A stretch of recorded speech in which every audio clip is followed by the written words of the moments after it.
तीन, चार प्रकार के सवाल है। कितने प्रकार के हैं? चार प्रकार के सवाल है, ठीक है ना जी। तो सबसे पहले अपने पास क्वेश्चन नंबर 1 है कि 2 की घात 3 क्या है? 2 की घात 3। 2 की घात 3 है, ठीक है ना जी। तो इसको हल करते हैं। देख सकते हैं यहाँ पे कि 2 की पावर कितनी है? 3। अब देखो यहाँ पे ये जो 2 है इसको कहते हैं आधार है। ये क्या है? ये 2 आधार है और ये ऊपर वाली क्या है? घात है, ठीक है ना। इसको क्या पढ़ते हैं? 2 की घात 3। अब 2 की घात 3 का मतलब होता क्या है आप लोगों को समझना है, ठीक है ना। 2 की घात 3 का मतलब होता है 2 का कितनी बार गुना करना है? कितनी बार करना है? 3 बार करना है, ठीक है ना। तो ये हो जाएगा 2 गुना 2। अब 2 का 3 बार गुना का मतलब ऐसा नहीं करना है कि इनको जोड़ देना है। कई लोग क्या करते हैं कि जोड़ देते हैं, ऐसा बिल्कुल भी नहीं करना है, ठीक है ना।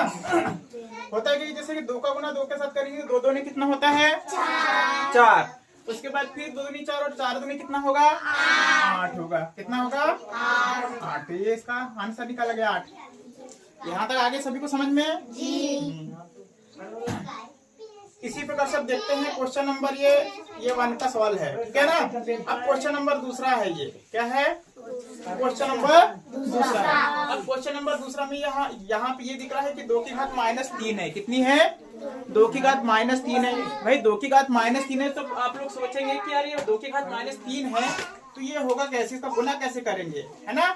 ऐसा तो कर नहीं सकते ना कि तो ये 2 की घात क्या है? -3 है। कितनी है?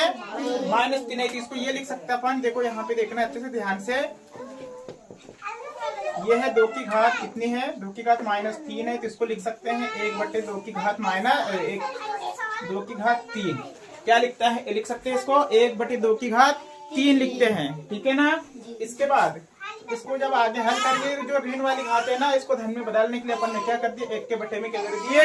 2 की घात 3 ला दिए, लिख दिए, ठीक है ना।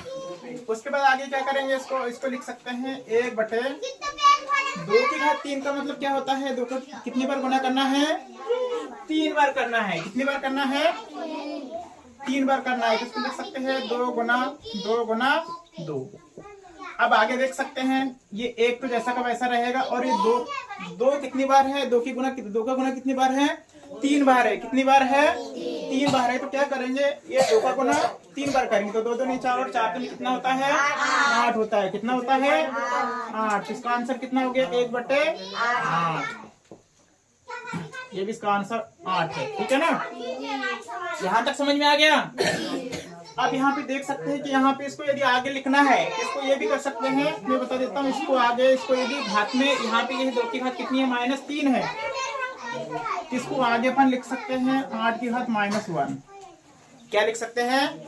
8 की घात -1। अब -1 इसलिए लिखते हैं क्योंकि जो 1/8 है 8 बटे में है। इसको जब ऊपर ले जाएंगे तो वो इनवर्स में चला जाएगा। इसको पढ़ेंगे 8 इनवर्स 1 भी पढ़ते हैं। क्या पढ़ते हैं? 8 इनवर्स 1 भी पढ़ते हैं, ठीक है ना। तो समझ में आ गया इतना? हाँ, उसके बाद में ये इसका ये आंसर हो जाएगा, ठीक है ना। ये दोनों, ये भी और ये दोनों आंसर है, ठीक है ना। उसके बाद फिर देखते हैं क्वेश्चन नंबर क्या है? तीसरा है। क्वेश्चन नंबर क्या है? तीसरा।